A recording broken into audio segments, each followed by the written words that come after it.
Olá, meus amigos, começa nessa terça-feira os jogos da volta das oitavas de final da Copa do Brasil. O Vasco da Gama enfrenta o Atlético Goianiense dentro de casa no São Januário, depois de ter empatado 1-1 no jogo de ida. Além disso, o Ceará enfrenta o pior time da Série B nesse momento, que é o Guarani. Falando um pouco mais sobre o Vasco que não vence há 4 partidas, enfrenta o Atlético Goianiense que não vence há 13 partidas. E o empate fora de casa, obviamente, favorece muito a equipe do Vasco. É claro que o gol fora de casa não conta, mas o Vasco entra muito mais tranquilo, né? Sem nenhuma desvantagem no placar para essa partida, onde ele decide em casa na frente da sua torcida. Além disso, vamos falar sobre as semifinais do futebol feminino nas Olimpíadas e montar o nosso planejamento complementar também para as outras partidas da parte da tarde. Meu nome é Theo Borges, esse é mais um Bom Dia Mercado, nosso planejamento diário sobre apostas e trade aqui no YouTube. E eu espero conseguir te ajudar a fazer o melhor planejamento possível para essa terça-feira, dia 6 de agosto.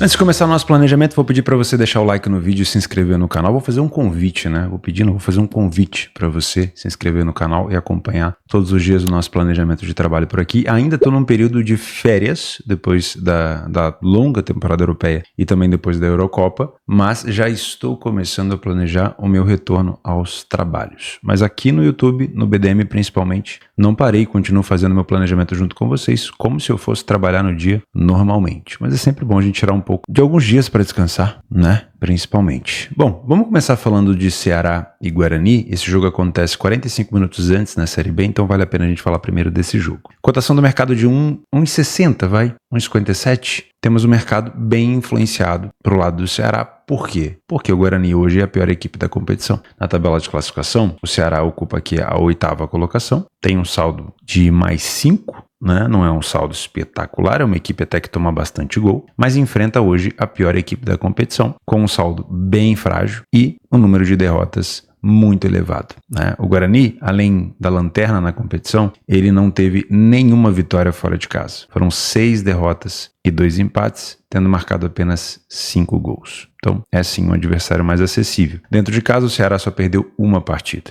né? Utilizando o nosso PDF de apoio, se você não tem acesso ao PDF de apoio, é só você clicar embaixo em Seja Membro. Você vai apoiar a criação de conteúdo aqui do canal, ajudar também para que eu custeie os editores de vídeo, a galera que me apoia aqui no BDM, né, que é um programa diário. E, obviamente, você vai ter acesso a mais de 150 competições do mundo todo, né, não só da Europa, dentro do BDM. Vai conseguir ter uma análise muito mais rápida e, obviamente, muito barata, né, porque o clube de membros aqui do canal é um valor simbólico. O Ceará, ele venceu 5 de 9 partidas que disputou em casa. Teve uma derrota ali recente, vamos ver contra quem o Ceará perdeu recentemente em casa, contra o Santos. Se a gente olhar para a tabela de classificação novamente, a gente vai ver que o Ceará não perdeu para uma equipe qualquer, perdeu para o líder do campeonato. E mesmo assim foi de 1-0 só. Então, é uma campanha muito boa do Ceará em casa. O Guarani não venceu nenhuma partida fora, mas conseguiu 2 empates nos últimos jogos. Contra quem foram? Amazonas e Novo Horizontino. Em relação à classificação, o Novo Horizontino é o 2º, o Amazonas é o 13º, então ele até complicou aqui, entre aspas, né, a vida do Novo Horizontino, por exemplo, que provavelmente estava cotado para vencer o Guarani. Mas é uma campanha sem vitórias, né? Nenhuma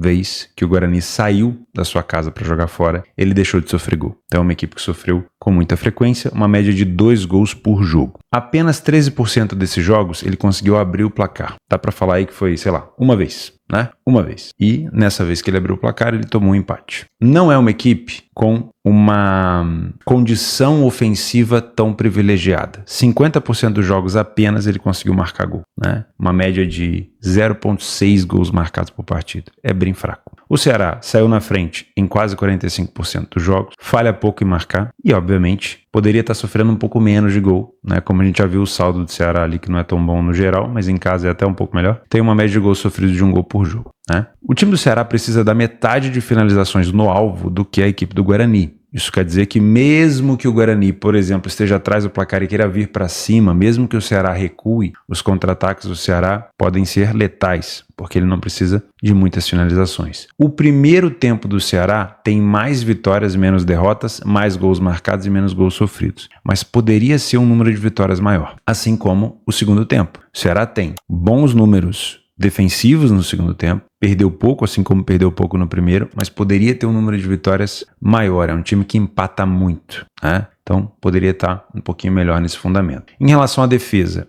O time do Guarani tem um momento pior de gols sofridos no primeiro tempo, mas continua sendo inferior na segunda etapa. O time do Ceará é muito bom de escanteio, né? Então, bolas aéreas do Ceará e até cruzamentos na área, né? Se ele enfrentar um Guarani recuado, pode ser uma situação interessante. 67% dos jogos do Ceará em casa e 75% dos jogos do Guarani fora, tivemos 2 gols. Não são números elevados, tá? Não são números elevados. Os últimos jogos do Guarani, fora de casa, 1-1 com o Amazonas, 1-1 com o Novo Horizontino, 1-0 para o CRB. Só esse jogo aqui do Avaí que teve um cenário um pouco mais over, tá? Nos jogos do Ceará, 4-1 contra o Botafogo, 1-0 para o Santos, 4-2 contra o Ituano e 0-0 contra o Sport. 2 jogos bem over, 2 jogos também no cenário under. Então, não é tão confiável assim em relação a um jogo para gols, tá? A maioria dos gols do Ceará são marcados dentro do primeiro tempo. Então, para você que trabalha mais essa primeira etapa, vale a pena ficar de olho. E a maioria dos gols do time do Guarani também são sofridos dentro do primeiro tempo. Se você é um trader por aqui, você encontrar uma boa liquidez, dá para pensar num cenário para trabalhar contra a equipe do Guarani no início do jogo, caso o Guarani confirme um jogo mais recuado, né? O que me preocupa é o seguinte, a gente já está passando do meio do campeonato, né? Esse para o Guarani é o 19º jogo, para o Ceará também, e não vale mais essa falácia do vamos empatar fora e vencer em casa, porque a situação do Guarani já está bem complexa, são 11 pontos de diferença para o 16º. Então, você empatar fora e vencer em casa, sendo que você não vai conseguir vencer todas em casa, não é um cenário tão bom. Então, eu não tenho certeza se o Guarani vai se comportar de uma maneira tão recuada, tão acuada fora de casa. Talvez o Ceará tenha, sim, mais volume, mas o Guarani também tente ser um pouco mais ousado. Para trabalhar, então, contra o Guarani numa cotação bem mais alta, você precisa de um domínio bem grande do Ceará. Qualquer coisa diferente disso, eu não vou te aconselhar porque aí a cotação não vai subir. Isso falando sobre o trade, né? Se você é um punter, eu vejo valor no Ceará em pensar no cenário de vitória, mas eu não vejo valor nessa cotação. Ela está bem mais esmagada, sendo que o Guarani vem de 2 empates contra até uma equipe do G4, né? O Novo Horizontino, por exemplo. Então, para valer um pouco mais o risco, eu gostaria de ver um Ceará com uma cotação mais alta, de preferência o mais próximo possível de 2. Theo, e se o Guarani sair na frente? Bom, nesse cenário, a gente provavelmente vai ter um Guarani bem recuado, né? Mas o Ceará tem uma boa bola aérea, o Ceará tem uma condição ofensiva, uma média de gols marcados interessante, então dá para pensar, se o Ceará estiver atrás do placar, se não for um gol tão tardio assim do Guarani, numa dupla chance do Ceará. Para gols, não me arriscaria em te indicar gols por aqui, mas se for para pensar num cenário com uma cotação mais alta para valer o risco, no máximo 2 gols, porque não são equipes que conseguem manter uma média de gols por partidas muito alto, né? Talvez o ponto favorável aqui é a quantidade de gols sofridos pelo Guarani, né? Que é uma média de 2 gols por jogo. Para mim o Ceará é favorito, mas sem uma cotação mais alta, eu não entraria nessa vitória seca do time do Ceará. 9h45 nós temos o jogo da volta entre Vasco e Atlético Goianiense. Esse sim um jogo com uma liquidez provavelmente bem maior, principalmente comparado com os jogos de quarta-feira, porque vão ter vários jogos, né? Na quarta, olha só. 1, 2, 3, 4, 5, 6 jogos. 3 ao mesmo tempo. Um jogo isolado às 8, depois 2 jogos às 9h30. Então, nessa terça-feira, a gente tem uma condição de encontrar uma liquidez bem mais interessante entre Vasco e Atlético Goianiense, porque ela não vai estar dividida, né? Vamos dizer assim. 1,70 é a cotação do Vasco, que decide dentro de casa a sua possível classificação para as quartas de final. O Vasco fez um bom jogo contra o Bragantino, teve um bom domínio, principalmente depois de estar perdendo o jogo por 1-0 momentaneamente. Conseguiu virar o jogo e no finalzinho, uma bobeira, o Vasco acabou tomando um empate. Porém, mesmo não vencendo a 4 partidas, né, nos últimos jogos do Vasco, ele jogou contra o Bragantino, empatou 2-2, o Atlético Goianiense na Copa do Brasil 1-1, ele perdeu para o Grêmio por 1-0, na Arena Condá, que estava um pasto, com todo respeito, e perdeu para o Galo fora de casa por 2-0. A última vitória havia sido contra o próprio Goianiense no Campeonato Brasileiro. Porém, a situação do Goianiense é muito pior. O Goianiense não vence uma partida há 13 jogos. Deixa eu me lembrar aqui, a última vitória do Atlético Goianiense, eu realmente não me lembro. Tô tentando lembrar. Será que foi no Campeonato Brasileiro? A gente tem um PDF de apoio aqui. Foi no Campeonato Brasileiro, então. Muito provavelmente essa vitória aqui, ó, fora de casa. Vou chutar o Fluminense, tá? Vou chutar o Fluminense, que foi aquele jogo 2-1. Vou chutar. Acho que pode ter sido ele, tá? Então, é muito tempo sem vitória. é uma crise bem maior, porém é uma situação de muita importância financeira para o clube essa classificação. Ao mesmo tempo que ter ido para o jogo fora de casa e ter buscado o empate para o Vasco tenha sido muito bom, não ter saído no meio dessa crise toda eliminado no primeiro jogo também foi muito bom para o Goianiense. Ele não fez valer o mando de campo, ele não venceu, não criou uma vantagem, mas ele também não foi desclassificado, sendo que ele já tinha perdido para o Vasco no Campeonato Brasileiro, né? Se o Vasco volta com 1-0 da Copa do Brasil no jogo de ida, a situação fica bem difícil. Então, apesar de ser uma fase bem ruim para o Goianiense, ter empatado no primeiro jogo não é tão ruim. O jogo começa 0-0, não tem nenhum vencedor aqui ainda, né? Por enquanto, se tudo persistir assim, a gente vai ter pênalti. Então, o Atlético Goianiense não está eliminado. Porém, jogar em São Januário, no caldeirão que o Vasco consegue fazer, é muito tenso. O Vasco não vai poder contar com o Coutinho, que teve uma lesão. Provavelmente o Payet vai entrar na vaga dele. Mas ainda assim, sem o Coutinho, o Vasco é um time muito forte dentro de casa. O que a gente precisa entender é o comportamento do Goianiense fora de casa. O Vasco é uma equipe que consegue se adaptar, mas que, na minha opinião, em casa joga melhor quando está abafando o adversário. Se o Goianiense permitir isso, se ele jogar mais recuado, o Vasco vai ter volume. E o volume pode acabar, obviamente, gerando oportunidade de gols. Porém, o Goianiense costuma ser um time traiçoeiro no contra-ataque. Na verdade, ele é um time treinado para contra-atacar. Propor o jogo não é o estilo dele. Então, eu imagino que se tivesse que dar uma porcentagem aqui, é muito provável que 70% de chance do Goianiense vir para jogar recuado, contra-atacando. Isso vai dar ao Vasco a bola e um volume ofensivo grande e vai te permitir, se o Goianiense não estiver contra-atacando, explorar algo a favor do Vasco ou contra o próprio Goianiense no trade. Porém, se o Goianiense estiver conseguindo buscar os contra-ataques, esse tipo de posição vai ser perigosa, tá? Não tô vendo um jogo para over. Por quê? Porque no jogo da volta, mesmo um cenário empatado, 1-1, você tem um potencial de abertura. No jogo de ida, um 2-0 ainda é um pouco, assim, não é uma eliminação, né? Você ainda não necessariamente precisa se expor tanto. Agora, no jogo da volta, caso a gente tenha, por exemplo, o Vasco saindo na frente ou marcando 2 gols, ou o Goianiense saindo na frente marcando 2 gols, você já não tem mais para onde correr. O jogo ele traz um potencial de over muito grande. Então, se você tem expectativa de trabalhar gols por aqui, eu não vou te indicar nada no 0-0. Nada. O 1-0, independente do lado, ele tem um potencial para a gente buscar pelo menos mais um gol. Talvez se esse primeiro gol saiu no primeiro tempo, buscar um no segundo, né? Porque o cenário, o Vasco marcou cedo. O Goianiense não precisa se expor a partir daquele momento. Ele pode entender qual a melhor maneira de fazer isso. Agora, se o Vasco faz dois gols de desvantagem, é provavelmente um gatilho para o Goianiense se descompor um pouco, né, do seu bloco defensivo e sair para o jogo. E aí, provavelmente, a gente vai ter um jogo mais aberto. Então, para trabalhar gols aqui, meu melhor cenário é um jogo de 2-0 para um ou para outro. Porque aí, mesmo o Goianiense que joga fora, um 2-0 já deixa o time aliviado até para poder contra-atacar, tá bom? Em relação a match odds, mercado de resultados, gosto dessa vitória do Vasco, gosto, mas penso também numa cotação um pouquinho mais alta. Por quê? O Goianiense não precisa vencer para poder se classificar. Como assim, Theo? Ele pode se classificar nos pênaltis. Ele não precisa ganhar no tempo normal. Então, ao fazer um jogo teoricamente defensivo, ele pode permitir ao Vasco um volume de jogo ofensivo, é verdade, mas também pode se defender muito bem e não deixar o Vasco marcar. Com isso, a tendência é que a cotação do Vasco vá subindo e você possa pegar uma cotação mais alta. Porque mesmo que o Vasco venha a não marcar, a não ganhar, e você venha a perder dinheiro, a tua relação de lucro e prejuízo fica muito melhor. Se você pega uma cotação de 1 para 1, a próxima vez, nesse mesmo cenário que você aposta a favor do Vasco, você tira o prejuízo que você teria nesse jogo, entendeu? É a relação que eu gosto de trabalhar, no mínimo 1 para 1, de preferência com uma cotação até um pouquinho mais alta.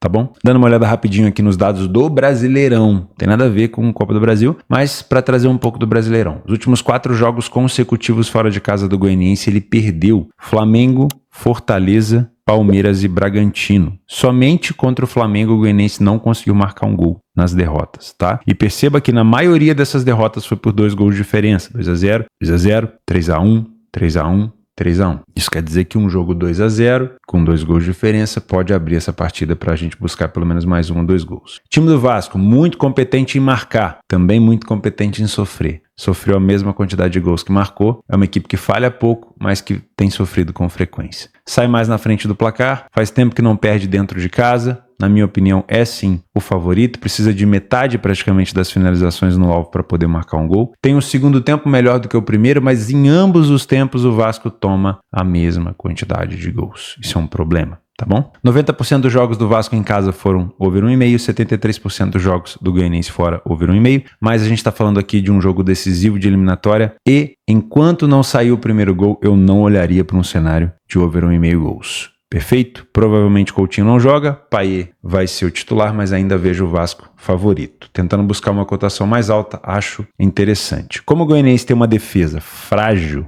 uma equipe que sofreu aqui 16 gols, uma média de 1,45. Até a média é menor do que a do Vasco, né? Porque ele fez um jogo a mais. E eu olho com bons olhos, se o Goianiense estiver na frente, uma possibilidade de dupla chance no Vasco, tá? Porque o Bragantino, por exemplo, fez isso. Vencia o Vasco, recuou, o Vasco teve muito volume e empatou o jogo. Pode acontecer mais ou menos a mesma coisa aqui. Então, um gol do Goianiense pode abrir caminho para uma dupla chance aqui do time do Vasco da Gama. O que a gente pode ter certeza é que esse é um jogo de potencial, né? Provavelmente vai ter muita luta até o final e para você que gosta de trabalhar gols tardios, caso tenha cenário para isso, de espaço dentro do campo, pode ser uma situação interessante porque isso vale muito financeiramente. Vamos aos nossos jogos complementares, começando pelos Jogos das Olimpíadas. O futebol feminino do Brasil ainda está vivo, né? Não teve uma boa fase de grupos, perdeu para o Japão e para Espanha, mas acabou passando como o melhor terceiro colocado. Até estranho, não imaginava que tinha terceiro colocado nas Olimpíadas, porque eram poucos grupos, mas enfim, o Brasil passou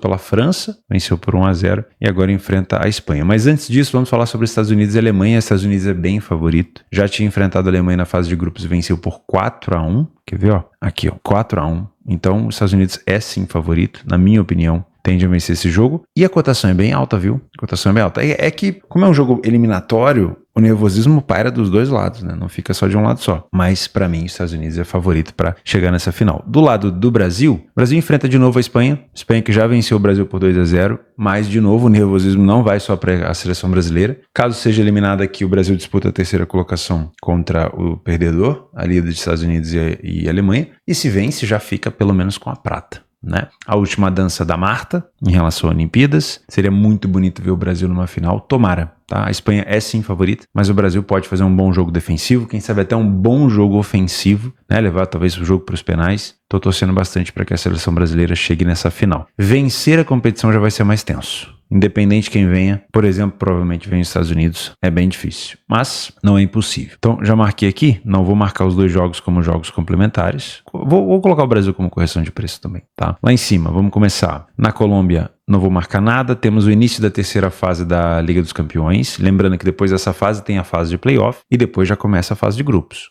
Aqui o Karabag pega o Ludogorets, jogo de ida, o Malmo pega o PAOK, né? Aqui um jogo. Vou botar todos esses jogos para complementares, tá? Todos esses jogos são conhecidos. A gente conhece o Midtjylland, conhece o Ferencváros, Dinamo Kiev com o Rangers, Sparta Praga e o Steaua Bucareste, Lille e Fenerbahçe e o Salzburg contra o Twente da Holanda, né? É isso. Nos outros jogos temos a terceira fase também da Europa League, Maccabi Tel Aviv com esse aqui, o Panevezes, eu tenho menos conhecimento, e o Petrokub contra o Denil Sands. Na Islândia, o Breiðablik, que é um dos líderes, entra em campo, também é um bom jogo. Valur Reykjavik, se eu não me engano, tá na terceira colocação, também é um time interessante. Em Israel, agora, ainda é Copa de Israel, né? Então eu não vou mexer com isso ainda. No Paraguai, Libertad, um jogo complementar, e o Olímpia também. Leagues Cup já tá, se eu não me engano, é a conclusão da última rodada, né? Antes dos playoffs. O Revolution pega o Nashville, também é um jogo complementar. Tem Copa da Argentina, São Lourenço e Vélez. Eu acho que já tá na fase de oitavas, tá? Se eu não me falha a memória. Copa da Austrália, Bolívia. Não. Costa Rica também não. Dinamarca, Copa da Dinamarca. Quem que joga na Copa da Dinamarca aqui que a gente conhece? Ninguém. Deve ser os times lá de baixo ainda. Tem amistoso pra caramba. Juventus entra em campo. Quem mais joga de amistosos aqui? Acho que de time conhecido tem o Luton, que a gente conhece da Inglaterra. Segundo time do Betis. Não é um bom dia para amistosos. Acho que é isso. Não vou puxar muito a corda para a gente poder também focar à noite nos jogos da Copa do Brasil e do Brasileirão Série B. Vou ficando por aqui, o espaço está aberto para vocês me ajudarem com complementos, com informações também sobre escalações, se vocês tiverem, desfalques importantes, e a gente se vê amanhã. Muito obrigado pela sua companhia. De novo, se você puder deixar o like no vídeo vai me ajudar muito. Fica o convite para você se inscrever no canal e eu vejo você amanhã.